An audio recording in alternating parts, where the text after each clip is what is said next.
शान्ताकारम् भुजगशयनम् पद्मनाभम् सुरेशम् विश्वाधारम् गगनसदृशम् मेघवर्णम् शुभाङ्गम्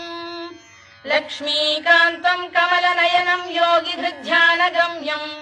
वन्दे विष्णुम् भवभयहरम् सर्वलोकैकनाथम् मेघश्यामम् पीतकौशेयवासम् श्रीवत्साङ्कम् कौस्तुभोद्भासिताङ्गम् पुण्योपेतम् पुण्डरीकायताक्षम् विष्णुम् वन्दे सर्वलोकैकनाथम् नमः समस्तभूतानामादिभूताय भूभृते अनेकरूपरूपाय विष्णवे प्रभविष्णवे सशङ्खचक्रम् सकिरीटकुण्डलम् सपीतवस्त्रम् सरसीरुहेक्षणम् सहारवक्षस्थलशोभिकौस्तुभम् नमामि विष्णुम् शिरसा चतुर्भुजम् छायायाम्